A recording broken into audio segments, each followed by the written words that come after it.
Nah, memang nggak kita pungkiri, hari ini kan orang media sosial ya, akses informasi tanpa batas, yang ketika kita ngeliat instastory orang tuh bahagia banget, bahagia enak semuanya. ya dia ke Mekah misalnya, enak ya dia ke Turki, enak ya dia punya ini baru itu baru gitu kan, sehingga secara tidak langsung sedangkan aku aku di rumah gitu kan, nggak punya ini, nggak punya itu. Nah, itu secara tidak langsung teman-teman sekalian di alam bawah sadar kita secara tidak sadar terdefinisikan akhirnya, oh definisi bahagia itu yang seperti ini.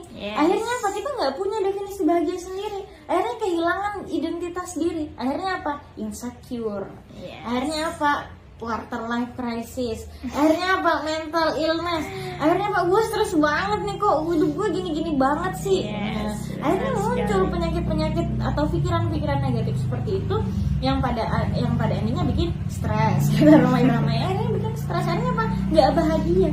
Nah, maka sejatinya tadi ketika kita ujung-ujungnya nanti nyalain Tuhan. Betul, kembalinya Tuhan. Tuhannya nggak adil banget sih gitu kan, dia dapat ini kita nggak dapat itu gitu kan, kita di rumah-rumah sini aja terus misal, atau kita kok rezekinya segini-gini aja ya gitu. Bahkan sampai ada pada titik atau tataran yang seperti itu, orang berpikir seakan-akan bahwa Tuhan itu tidak adil, padahal ya Tuhan itu menempatkan sesuatu itu pada tempat yang pas, bahkan ya porsinya masing-masing.